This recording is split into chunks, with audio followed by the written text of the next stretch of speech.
निर्गमन अध्याय 25। पवित्र स्थान के लिए भेंट।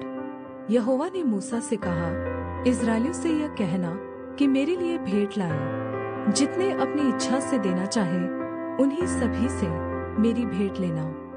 और जिन वस्तुओं की भेंट उनसे लेनी है वे ये है, अर्थात सोना, चांदी, पीतल, नीले, बैंगनी और लाल रंग का कपड़ा, सूक्ष्म सनी का कपड़ा, बकरी का बाल, लाल रंग से रंगी हुई मेढ़ों की खालें, सुइयों की खालें, बबूल की लकड़ी, उजियाले के लिए तेल, अभिषेक के तेल के लिए और सुगंधित धूप के लिए सुगंध द्रव्य, एपोद और चपरास के लिए सुलैमानी पत्थर और जड़ने के लिए मणि।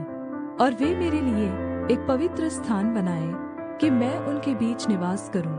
जो कुछ मैं तुझे दिखाता हूँ, अर्थात निवास स्थान और उसके सब सामान का नमूना, उसी के अनुसार तुम लोग उसे बनाना।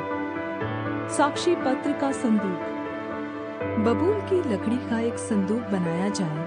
उसकी लंबाई 2.5 हाथ और चढ़ाई और ऊंचाई 1.5 हाथ की हो। और उसको शुद्ध सोने से भीतर और बाहर मढ़वाना और संदूक के ऊपर चारों ओर सोने की बाड़ बनवाना।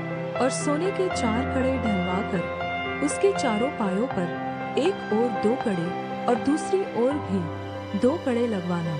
फिर बबूल की लकड़ी के डंडे बनवाना और उन्हें भी सोने से मढ़वाना। और डंडों को संदूक की दोनों ओर के कड़ों में डालना, जिससे उनके बल संदूक उठाया जाए। वे डंडे संदूक के कड़ों में लगे रहे और उससे अलग न किए जाए। और जो साक्षी पत्र मैं तुझे दूंगा उसे उसी संदूक में रखना। फिर शुद्ध सोने का एक प्रायश्चित का ढकना बनवाना। उसकी लंबाई 2.5 हाथ और चौड़ाई 1.5 हाथ की हो। और सोना ढालकर 2 करूब बनवाकर प्रायश्चित के ढकने के दोनों सिरों पर लगवाना। एक करूब तो एक सिरे पर और दूसरा करूब दूसरे सिरे पर लगवाना। और करूबों को और प्रायश्चित के ढकने को उसके ही टुकड़े से बनाकर उसके दोनों सिरों पर लगवाना। और उन करूबों के पंख ऊपर से ऐसे फैले हुए बने कि प्रायश्चित का ढकना उनसे ढपा रहे और उनके मुख आमने सामने और प्रायश्चित के ढकने की ओर रहे। और प्रायश्चित के ढकने को संदूक के ऊपर लगवाना।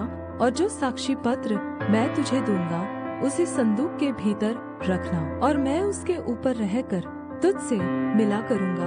और इस्राएलियों के लिए जितनी आज्ञाएं मुझको तुझे देनी होंगी उन सभी के विषय मैं प्रायश्चित के ढकने के ऊपर से और उन करूबों के बीच में से जो साक्षी पत्र के संदूक पर होंगे तुझसे वार्तालाप किया करूंगा। पवित्र मेज।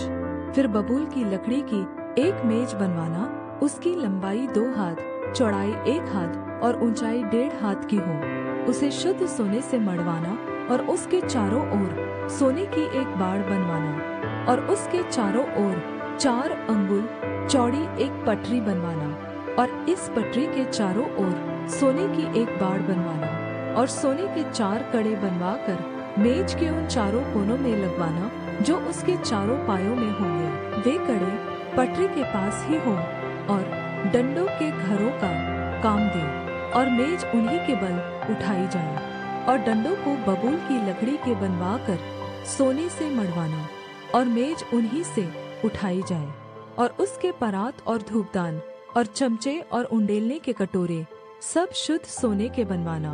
और मेज पर मेरे आगे भेंट की रोटियां नित्य रखा करना। सोने का दीवट। फिर शुद्ध सोने की एक दीवट बनवाना। सोना ढलवा कर वह दीवट पाए और डंडी सहित बनाया जाए। उसके पुष्पकोश, गांठ और फूल सब एक ही टुकड़े के बने। और उसके किनारों से 6 डालियां निकले। 3 डालियां तो दीवट की एक ओर से और 3 डालियां उसकी दूसरी ओर से निकली हुई हो। एक एक डाली में बादाम के फूल के समान 3-3 पुष्पकोश, एक-एक गांठ और एक-एक फूल हो। दीवट से निकली हुई 6 डालियों का यही आकार या रूप हो। और दीवट की डंडी में बादाम के फूल के समान 4 पुष्पकोश अपनी अपनी गांठ और फूल समेत हो। और दीवट से निकली हुई 6 डालियों में से 2-2 डालियों के नीचे एक-एक गांठ हो। वे दीवट समेत एक ही टुकड़े के बने हुए हों। उनकी गांठें और डालियाँ सब दीवट समेत एक ही टुकड़े की हो। शुद्ध सोना ढलवाकर पूरा दीवट एक ही टुकड़े का बनवाना, और 7 दीपक बनवाना, और दीपक जलाया जाए कि वे दीवट के सामने प्रकाश दें। और उसके गुलतराश और गुलदान सब शुद्ध सोने के हों। वह सब इन समस्त सामान समेत किक्कार भर शुद्ध सोने का बने। और सावधान रहकर इन सब वस्तुओं को उस नमूने के समान बनवाना जो तुझे इस पर्वत पर दिखाया गया है।